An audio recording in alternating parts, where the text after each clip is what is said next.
Hey, good afternoon, everyone. Want to thank everyone for spending their time with us today. Today's topic is based around some of the time sinks that we hear companies talk about prior to ENFOS and how they go about harnessing savings to avoid that dreaded efficiency trap. Next slide, please. For those of you that don't know me, my name is Michael Douglas, and I'll be today's host. So a couple logistical items before we get going. Today's webinar is being recorded and will be sent to everyone within the next couple days along with the slides. All callers are default muted, so we encourage you to please either use the questions tab or the chat tab in the GoToWebinar control panel to ask any questions that you have. Time permitting, we'll answer as many of those as we can at the end. We'll end right on time. So if we don't get to any questions, we may have to follow up through email for any that we don't get to. So many of you today are already customers or users of ENFOS or are familiar with us, but some aren't. So I'm just going to give a brief introduction. And if you're interested in continuing the conversation, myself, my contact information, and Evan's contact information will be at the very end. So ENFOS is a software company. We help organizations manage all their project, financial, environmental data around their environmental liability projects all in one place. We're cloud-based, software as a service. So all you need to access ENFOS is an internet connection and a web browser. Your strategic partners and consultants have permission-based access with ENFOS, allowing them to collaborate on projects with our customers regarding the scope and the schedule and budget to ensure that they have one version of the truth. Core component of our value proposition is helping our customers manage the entire reserve process throughout its life cycle by connecting reserve and budgeting with spend management inside of a project management framework. And then we can integrate on the back end with systems such as SAP and Ariba to streamline a lot of those business processes.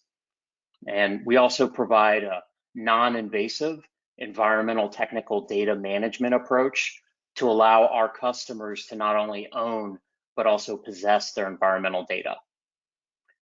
Having that capability allows our customers, next slide, to manage their entire portfolio the same exact way at any scale while reducing level of effort, automating business workflow, and minimizing risks. And like I said, if you're new to us, we'll talk about some ways at the end of the presentation to get connected. So with that, I'd like to introduce our speaker. Roger Well is a co-founder of ENFOS and is currently our president and chief operating officer. Roger has over 33 years of experience in the field, started his career as an environmental consultant. And so with that, Roger, I'm going to turn it over to you. Great, thank you, Mike. And welcome everyone. We had really strong interest in this webinar. Obviously it struck a chord, but we have over 100 people on the call today that registered.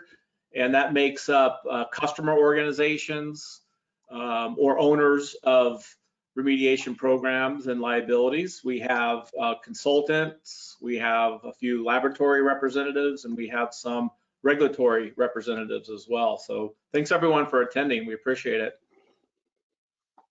So on today's agenda, we always like to cover the learning objectives, so what you will learn.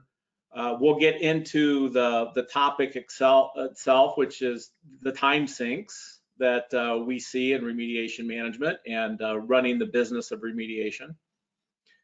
We'll talk about the efficiency trap and some strategies to deal with it and avoid it. And we'll end up with a few key takeaways and also answer your questions. So for the learning objectives, we will go over some of the most common time wasters their root causes and their implications. We'll talk about how improvements in efficiency can drive effectiveness,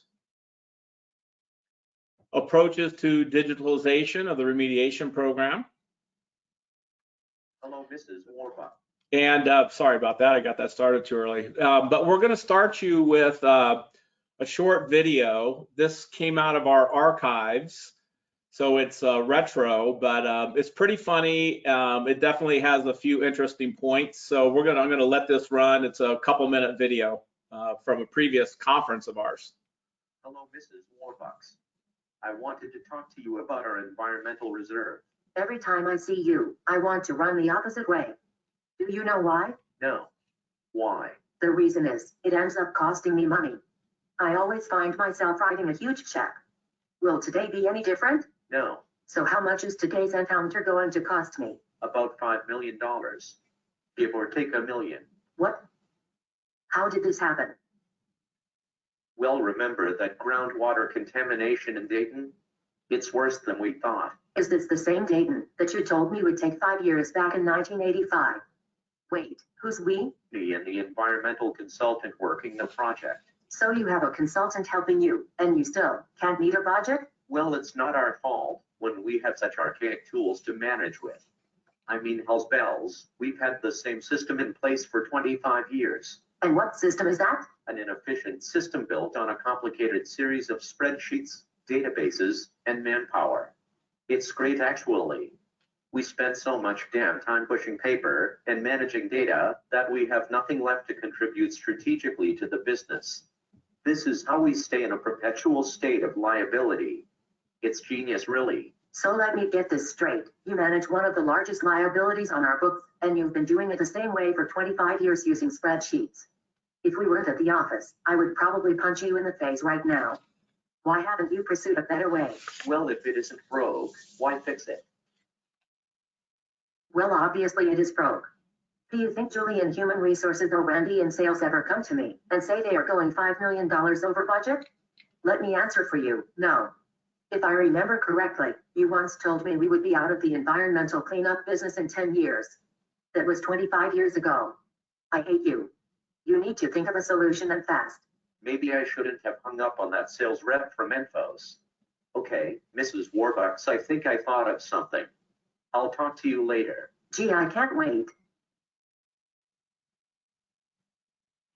All right, thank you for watching that. Those are actually on the ENFOS YouTube channel. There was, I think, 5 parts to this ongoing story with Mrs. Warbucks. So if you're interested in more remediation humor, go check those out. So I also wanted to just briefly talk about some of our previous webinars. These are also available to you, and you can get to these off of our website. And we're doing about half a dozen or more webinars a year.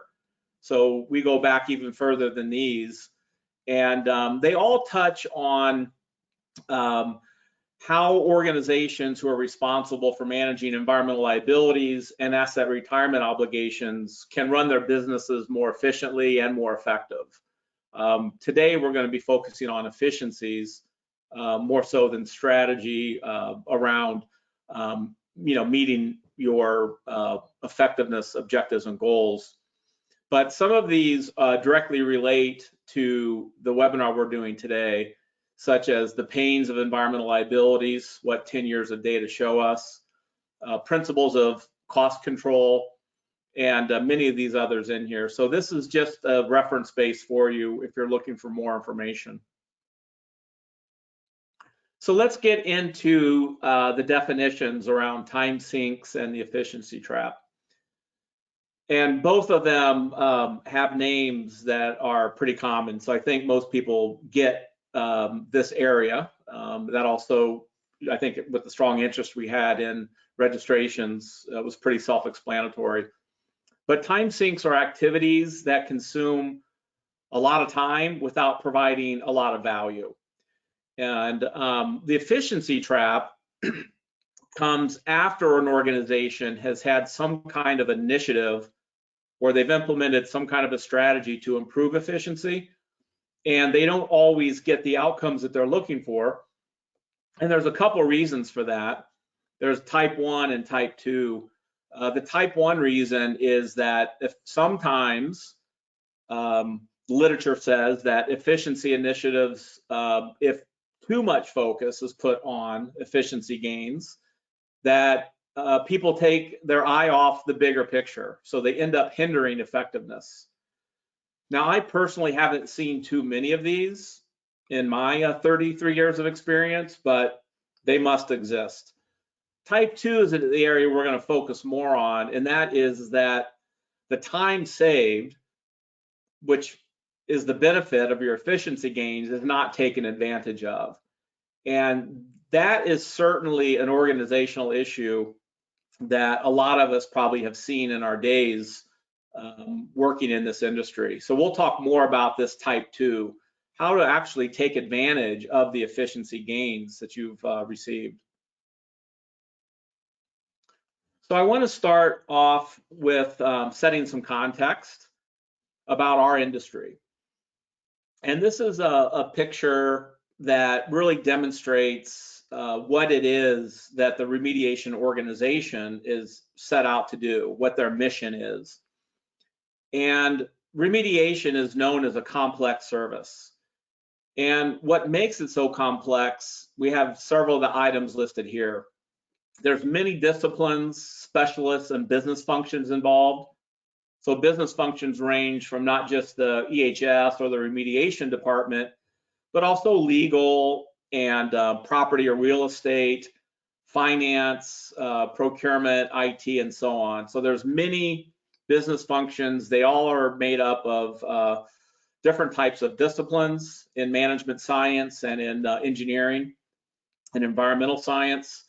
And it takes a lot of people to actually execute on liability management. There are external drivers as well. So you have a complex regulatory environment.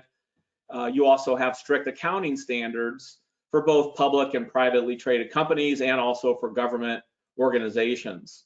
So those are some of the types of factors that drive into this. From a project management or program management standpoint, remediation projects are complex because of many factors, hydrogeology, contaminants and contaminant properties, demographics, where projects are located and surrounding properties and receptors and so on. These projects all have very long life cycles, at least the majority of them do, and there are very high levels of uncertainty around remediation projects. So change management through a 30, 40, 50, sometimes greater time horizon is very important. The work is also outsourced, at least the majority of it is, to environmental consultants, contractors, and labs. So there's a supply chain management aspect. And there's also outside and internal legal as well, plus public relations and communication. So it's an extremely complex arena that we play in, and it's grown up in a pretty low tech way. And there are many reasons for that. Our customers that we talk to about this will tell us, well, it's because we're a cost center. We're not a profit generating business entity, and we get less prioritization from our software and our IT departments, as an example. That's one reason. That's changing, and changing quickly, because companies are seeing that the liabilities they are carrying really aren't going away, very similar to the cartoon video that we just watched. Companies thought this was going to go away a lot faster than it actually is because of persistent and emerging contaminants and just the overall regulatory arena that we're in.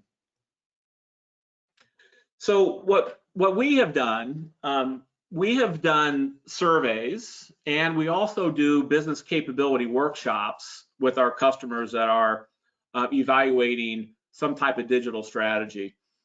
And these reasons for time sinks come from that. So these are, actual, real data points that we want to share, and then we'll explore a few of these. They're also not in order, so don't think that they're in a prioritization order. They're really not. But disorganization and scattered information is always a cited reason. Repetitive manual tasks and excessive administrative work. This happens a lot in a lot of different processes around reserve management, around project portfolio management, around spend management, and data management. Using outdated technology gets cited often. Spreadsheets still seem to be the technology of choice for many organizations. Lack of prioritization. Unproductive busy work. That's probably one that all of us could relate to. Answering questions and information requests on an ad hoc basis. In today's world, most information should be self-service, right? If you need information, you should be able to go to an application and get the information that you're looking for without asking other people on your teams or staff for it, right? And that includes all levels of the organization, I would say, right? Not just between the manager or supervisor and team member interface. Email overload, that's a big one.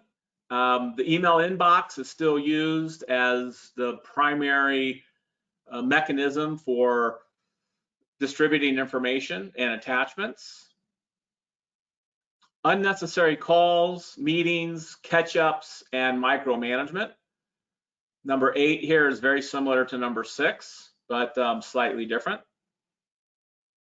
Rework and redundant work. So redundant work has to do with entering information or seeking information that should already exist, but it exists in a lot of different places, and it's moving around on paper or on spreadsheets, and it's got to go from system A to B to C, and the redundancies are in duplicate data entry, as an example. And then finally, overly complex processes. This is an area that's cited. This is typically the outcome of number 3, using outdated technology, because processes are siloed still in organizations, which means they're not linked. So if I'm doing reserve management in one application or spreadsheets, and I'm doing spend management in about 5 others, I've got complexity around that, and that's wasting my time, and that's because primarily of outdated technology.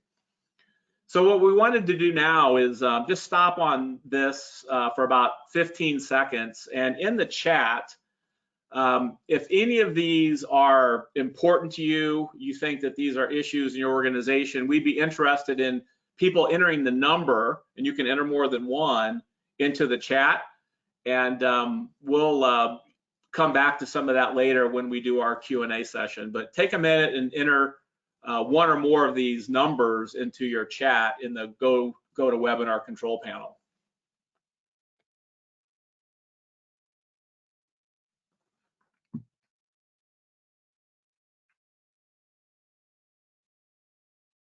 Okay, as you're doing that, I thought I would mention here that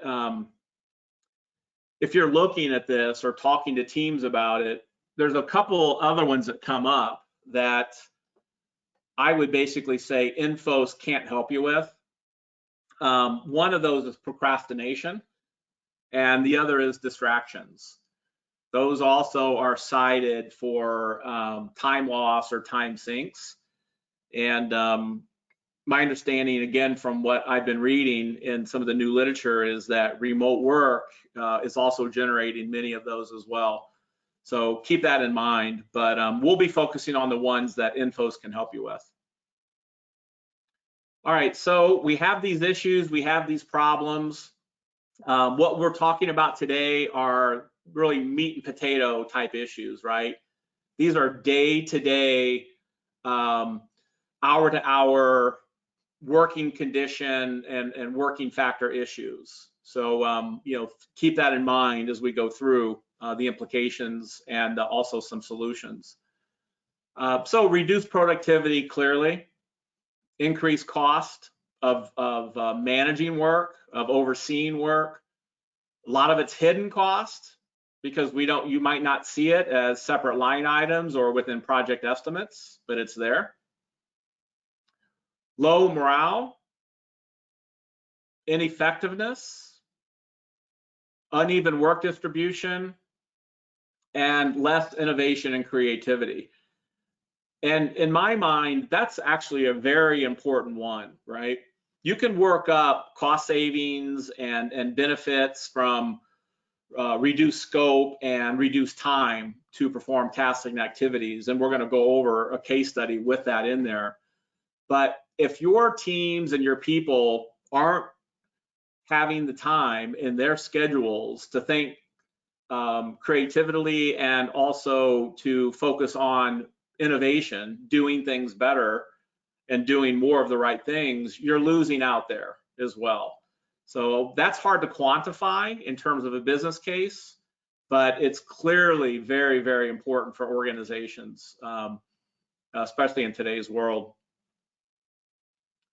So I mentioned the survey. This was actually, it's a pain point survey. It's a tool and a methodology that ENFOS uses when we're talking to organizations that are looking for enterprise solutions for their liability management programs or just digital strategies in general. So this survey has about 24 questions, and I've pulled out just half a dozen that I wanted to share because they relate specifically to those time wasters that we just talked about.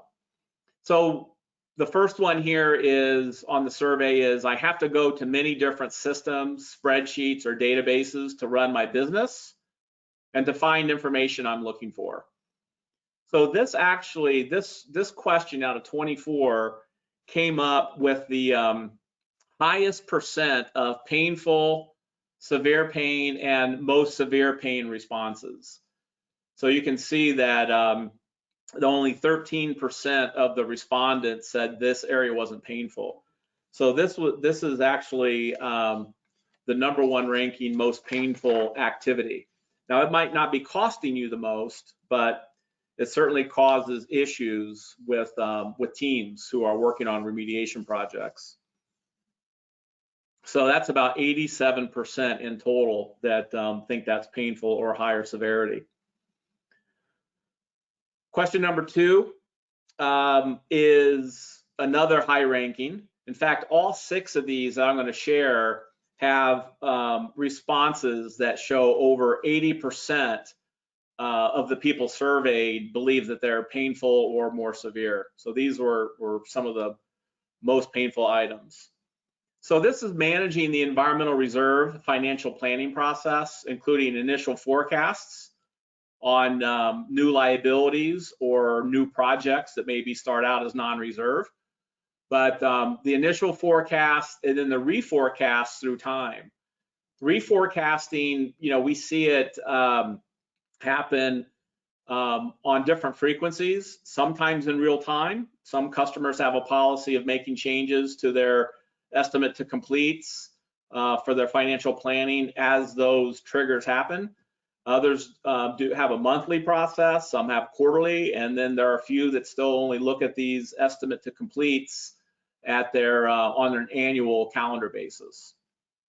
So that takes a lot of time. Most of this is done in spreadsheets by organizations, especially those organizations that haven't moved to ENFOS. With spreadsheets, there are hundreds of issues and problems. They're very, very inefficient for an organization that's managing a multiple site portfolio. There's versions, there's history, there are formulas that get corrupt, so there's data quality problems, missing data, you name it. There's all kinds of issues that come out of that.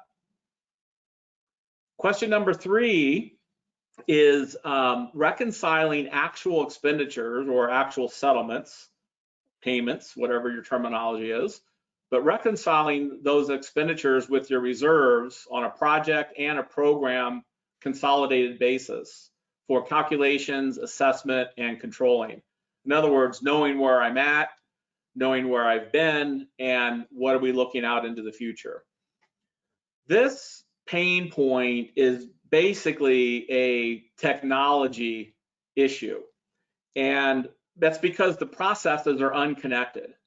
I mentioned this before, but a lot of organizations have a separate forecasting and reserve management process and supporting set of spreadsheets or software versus their spend management side, their invoices, their non-PO invoices, and other payments or settlements they're having on their projects.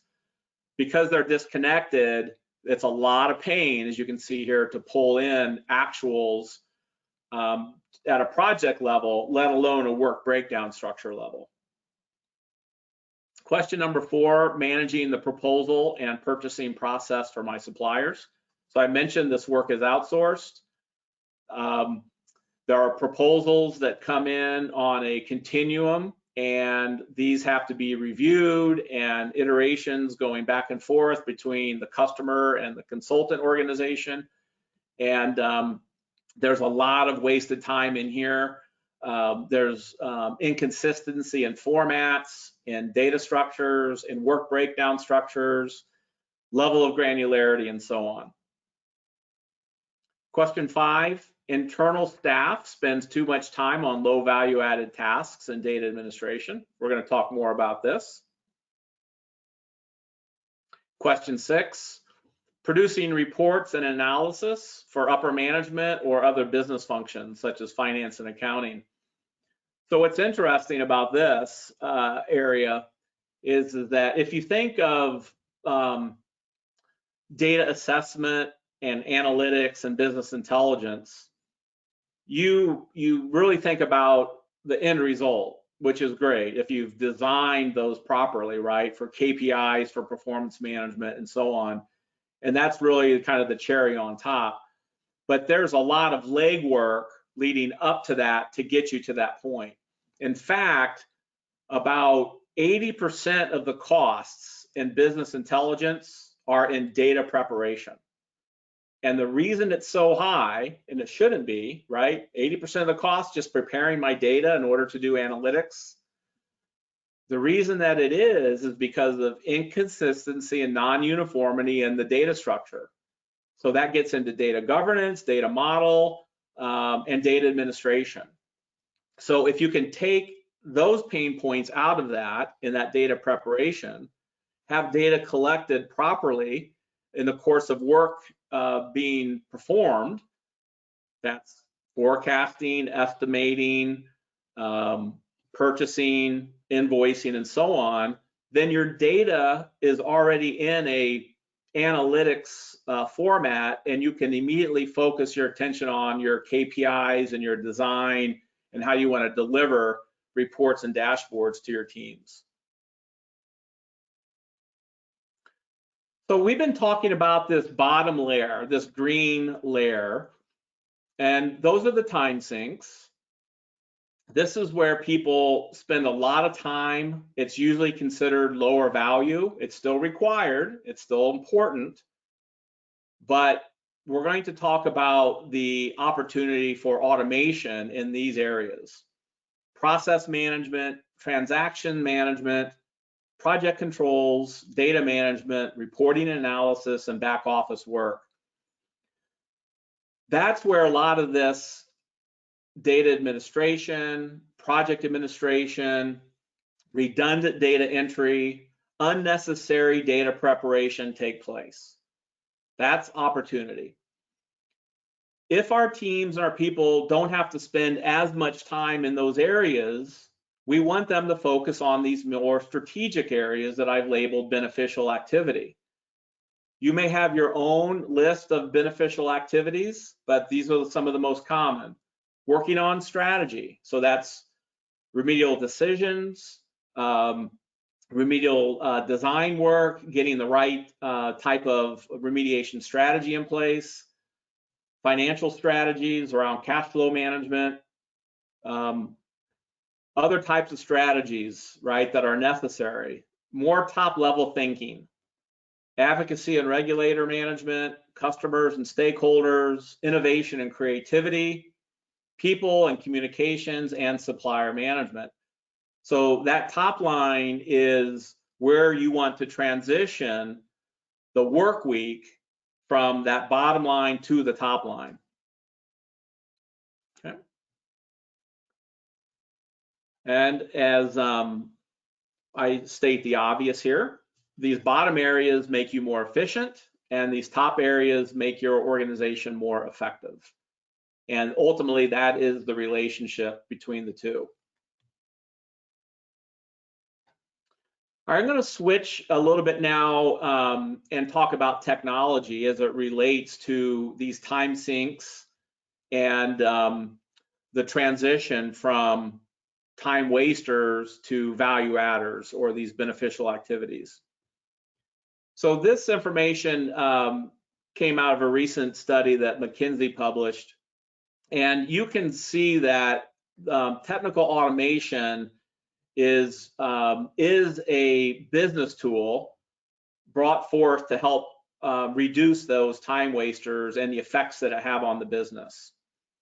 So some of the interesting data points I've listed here: about half of current work activities are technically automatable by adapting currently demonstrated technologies. So a couple important pieces of information just on that one data point. First of all, about half of work activities can be automated. And the second really important thing in that note is that these are currently demonstrated technologies. You're not reinventing something here to find solutions. They already exist. You just have to apply them. I'll jump down to the bottom one there. Nearly 60% estimate that they could save 6 or more hours a week with automation if they haven't done so already. And I've seen other studies that show a much higher level of unproductive work, sometimes up to 2 days a week out of a typical work week is spent on low value added type of tasks and activities that are still being done manually, or they're still requiring multiple data entry points of the same piece of data. So the information and the data points around justification, what the industry is looking at, and then these technologies, including ENFOS, are already available for companies to deploy. So for those of you that don't know ENFOS, this middle box really defines the functionality that ENFOS has in its solution to help deal with these and other types of issues.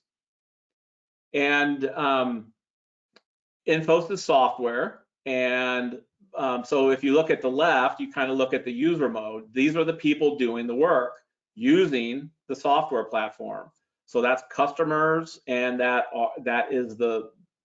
also includes the consultants, labs, contractors, and other third parties that are helping the customers execute and plan on that work.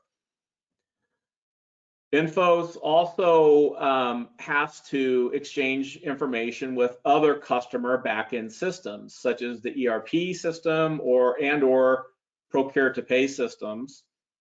And there are other systems that can inform ENFOS for the remediation program, so they have access to real estate or property or legal information. So that information can flow both ways.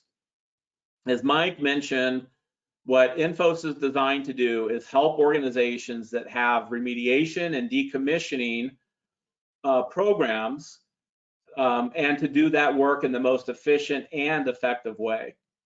So we break that down into core functionality, which is centered around project portfolio management, financial management that includes reserving, planning and budgeting, and project management enhanced, procure to pay, non-invasive environmental data capture, and then application administration. I bring this up again partly to inform some people on the call who don't know much about ENFOS, but also we're going to talk about another technical methodology that greatly enhances the communications between multiple systems that are in the stack or the ecosystem. And we're going to come back to that in a little bit. Before I do that, though, I want to talk about the efficiency trap. So I brought in the original definition from one of my earlier slides, just as a reminder. So this is where our efforts to improve efficiency have inadvertently led to counterproductive outcomes. They could hinder effectiveness, or we may not leverage or actually see the benefit from those initiatives. So what to do about it? Certainly, leadership must set and maintain the tone here, right? So if an organization has embarked or is getting ready to embark on a digital strategy for their liability management program, it really has to be established by leadership in the organization, because you're expecting big results, you're expecting to change some behaviors, and you're expecting to eliminate some of the old ways of doing things. You'll need to define goals so that efficiency initiatives align with the bigger picture. This keeps you from falling into the constipation that you might cause by being solely focused on process improvement. They have to be aligned with outcomes and aligned with your strategy, and they have to show effectiveness. Another leadership-driven area here, but there has to be a culture of agility, fast-moving, fast-changing, and continuous improvement. In other words, the organization, and that includes your environmental suppliers, have to be on this journey with you. Monitoring and measuring are very important here. We're going to go over a couple examples for this in the next few slides.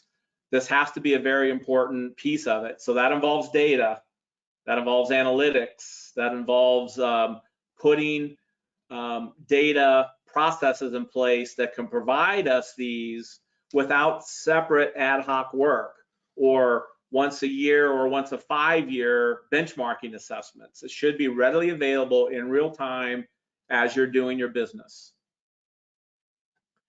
You simply cannot do this without involving a digital strategy.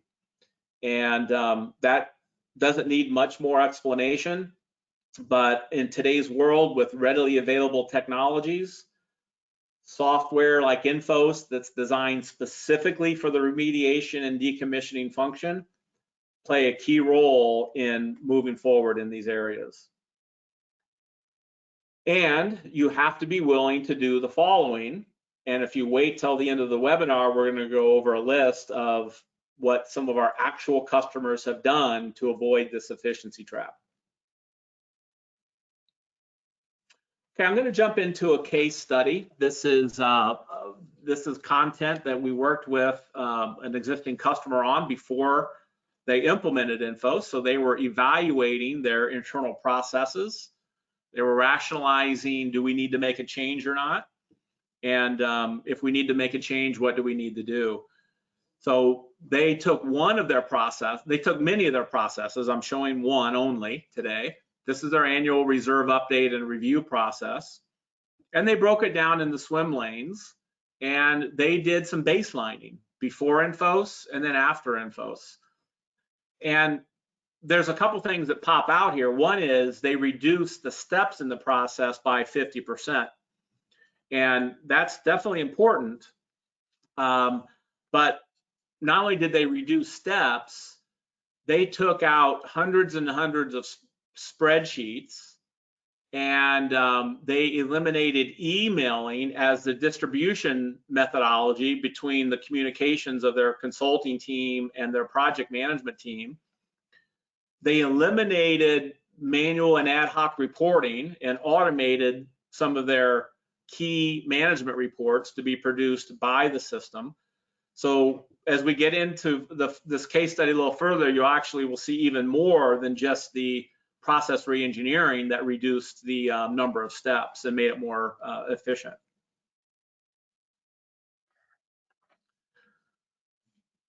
This was part of this evaluation, And again, this was for the reserve management process. And this customer classified defects, or as they call them, reworks here, they classified them into several categories. Some of these categories are strategic in nature, and some are more data and content specific. And I won't go through all these air buckets, but they actually went through some of their previous reserve updating processes, analyzed the data, and came up with their Pareto chart for their reasons for rework. Why are things taking us so long? Why do our consultants and employees not like this process? Why do they cringe every time we have to go through it? And this is what they came up with. So things like lack of description, scope of work understanding, scope of work different than the revised project strategy. Those are very strategic in nature, right?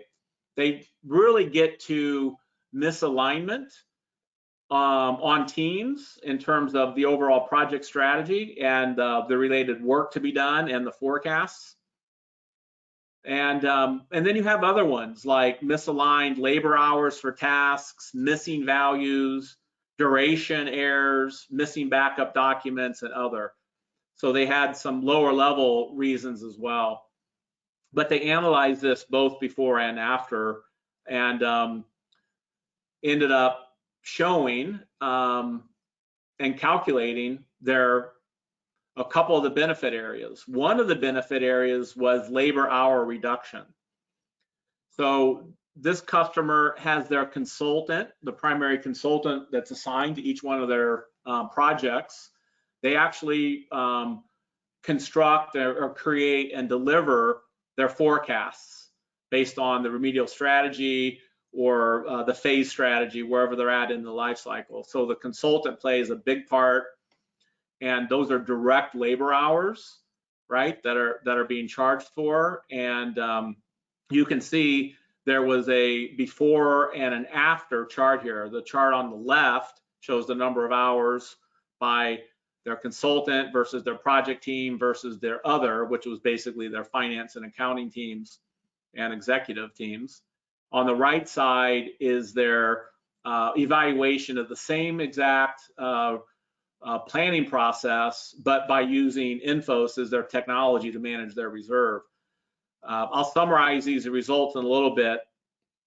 Actually, it's on this slide. I'll just jump to it. These are some of their results, and this was basically in their very first year of deployment of a new software management system for their reserves. So before ENFOS, each planning session, they were calculating about 135 of those defects, errors that we talked about. After year one, they reduced that down to 79. They eliminated 592 work hours. That was a 33% reduction in their hours to manage a single planning event. And they also had calculated a return on investment in terms of how did we get up to that point in implementing a new software, training our employees, and so on. But the ROI on that effort was calculated at just about 750%. So real results from a real customer. Another example gets into monitoring and measuring performance. And if you've been on some of our previous webinars, we've talked about cash efficiency ratio, and I like to bring it up because it really resonates with the leadership team, with our customer organizations as a metric that can be used, and it can be used at different levels in the organization. It can be used to benchmark company A against company B. It's also a metric that can be used to manage their own individual year-to-year or past period performance to see improvements through time.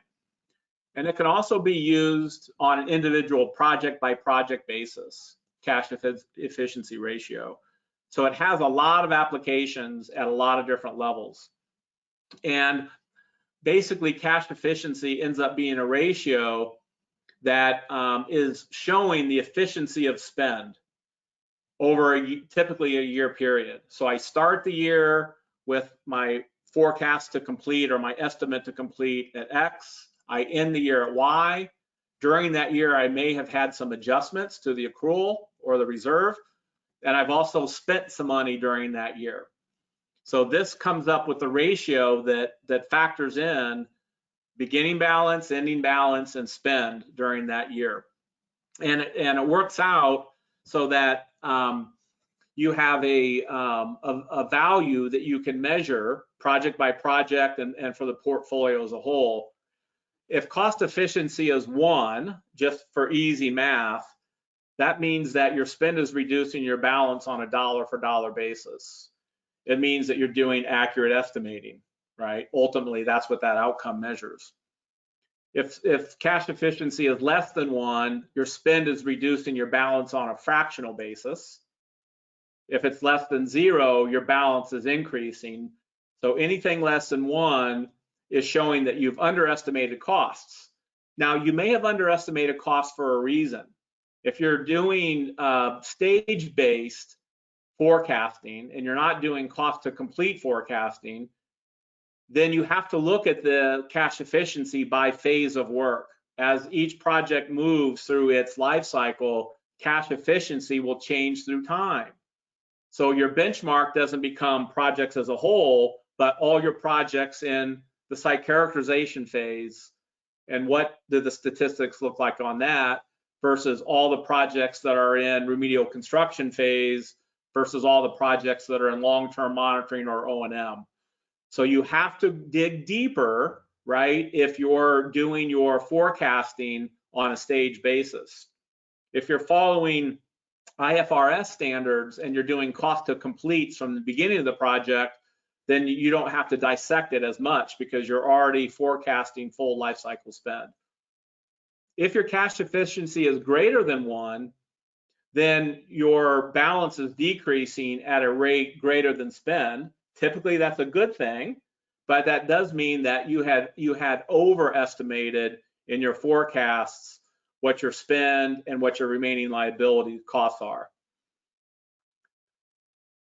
Outcome from a particular customer that uses this metric, they over a 4-year period of time, they went from a negative 0.11, so they were in that cash efficiency of less than 1, a negative 0.11 to a positive 0.31, which corresponded to a 30% liability reduction over that period of time. And I'm showing you the metric here. This customer also was increasing their project load during that implementation window or that deployment window. So they were actually managing more work in terms of caseload than when they started, but still had these positive business outcomes. All right, the next example is a technical methodology that if you haven't heard about, you should. It would be good research for you because it has been changing data management and system to system communications for many, many years. It's been pretty slow to be adopted in the remediation industry, even though most of our customers are already doing this between ENFOS and their ERP systems. But APIs, it's application programming interface, they're the connective tissue, one way to think about it, that link ecosystems of technologies and organizations that are in the supply chain within a centralized data schema. And I have a diagram to explore that a little bit more, but I wanted still to do some general overview here. So APIs are a massive leap to automate and simplify data exchange between systems. Remember, this is an outsourced model, right? So you have many consultants, many laboratories, many contractors out there that are managing work and generating data and need to get data to you for various transactions and forecasts. And the customers are also running their ERP systems as well. So you've got a lot of systems that are in this overall ecosystem to do this work. The business impact is significant around these APIs as they eliminate manual work. some of the biggest time sinks. They also improve data quality, so you minimize rework. And they also speed up processes as well. So APIs, if you think about this, this is where the business side and the technology side of organizations partner together to create value. Okay, so that's how you have to think about this. You've got multiple business functions working together to create business value. So the ERP systems, these are some of the big ones. With our various customers, ENFOS is integrated using APIs with all of these and a few more. A lot of organizations are running SAP. Oracle happens to be the world's largest ERP software developer because they also have not only Oracle Financials, but also PeopleSoft and JD Edwards. But there are many others. So these are examples of the ERP systems. These are mandated systems. The customers have to use them, right? So first of all, they're running the books, right? They're running the balance sheet, they're running the cash flow statements, they're running the P&L, but they're also involved in processes around supplier management and spend management. So they're mandated, but they're not designed to do complex service management like remediation or decommissioning work. So therefore, there's white space or a need for something else. And that's where ENFOS comes into play. So ENFOS has been using for years APIs to exchange information both ways with customer systems, ERP and P2P, but also assets and property and other types of information such as user management, user permissions, financial delegations of authority, exchange rates, and so on. So these APIs connect customer systems to ENFOS. They also can connect our customers' vendors or the supply chain with ENFOS. And I'm going to talk a little bit more about use cases here on the next slide. But what the APIs in essence do, it allows the consultants, based on secure roles and permissions, to exchange data both ways with ENFOS. Some of that ends up over in the customer systems, like SAP or Oracle, but a lot of it just stays in ENFOS because ENFOS is that day-to-day front-end workflow engine that the customers and their teams are managing the programs in. These APIs can be used not just to push data, but also to request data. So an environmental consultant can request to ENFOS all the purchase orders and the updated financial information associated with those purchase orders. They can integrate that into their billing system, for example. So some API use cases. So we have our diagram there on the right. I've mentioned the ENFOS to customer side of this, right? Around reserves, purchases, spend, projects, vendors, contracts, foreign exchange, business intelligence, and property. But the areas that we still have opportunity to gain efficiencies with are on the ENFOS to the environmental supplier side. So these are example use cases: lifecycle cost estimates, decision support details, site and area of concern updates, documents, proposal submission, invoice submission, sample locations, field and lab data, and project notes, to name a few. There are probably ultimately going to be 100 or so APIs available for vendors to optimize their information management on behalf of the customer using ENFOS and the APIs. Okay, in summary, this was the list that I mentioned early on in the presentation. You must be willing to do these things. If you want more information about these, we're going to give you some contact information to reach out to us on, but I wanted to summarize them here. Proactively manage the transition from time sinks to beneficial activity with both internal and external teams. There are many approaches on doing that. Surveys, alignment on performance goals. Those can be individual employee performance goals or team-based goals, and setting of the expectations, right? What's that work mix that we want our people to be doing in any given week that they're working on projects? Eliminate or downscope many types of legacy activities and their costs. We find that many of these types of activities are remnants of the old ways of doing things. I can think of lots of examples. Project review meetings, for one, right? That's an example. That can be downscoped dramatically because you can go to your project manager's desktop in ENFOS and get a summary of every job on a real-time basis. You can use embedded business intelligence. It's self-service, right? Because there's collaboration in ENFOS between the consultants, the other vendors, and your project teams managing your caseload. Cost tracking, project management reports, all done automatically in ENFOS. There's no need for manual and ad hoc project cost tracking, project schedule tracking when our customers are using ENFOS. I can get % complete by task of every single scope of work on a real-time basis. How much have we spent? What are my open commitments? What are my balances? Down to a work breakdown structure level of detail. Pay closer attention to forecast and cost categories that include things like program management, project management, information management, data, reporting analysis. Many times these are hidden costs. Project management for a complex project ranges from 15 to 20% of the total project cost. That's where you have opportunity to optimize and improve efficiencies. Critically evaluate work mix and workload in the context of doing more for less. And leverage your technology so that you set baselines and measurements and embed those in your work processes, your data model, and your performance management. So this implies that you have a digital strategy that moves your organization out of the spreadsheet age. And with that, Mike, I'm going to hand it over to you for the closing comments. Great, thanks, Roger.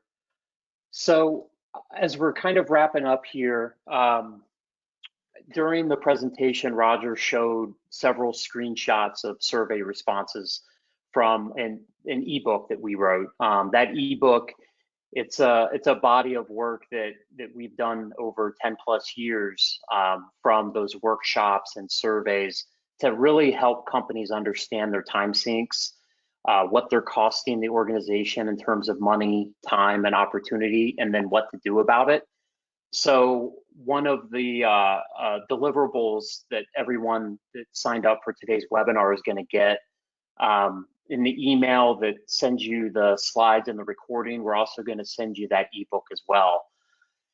But beyond that, I would make a separate offer to anyone on the call that's kind of evaluating ENFOS for your organization, and that is to kind of take this next step and do the survey. You can work with Evan or myself. We can get you the survey. You can do it yourself. You can share it with your team, and that will help us get the data points, the same data points that we use in the ebook. We can run those numbers through our model and kind of help illuminate what this might look like from a potential savings perspective. The caveat I'd make there is that it would be preliminary.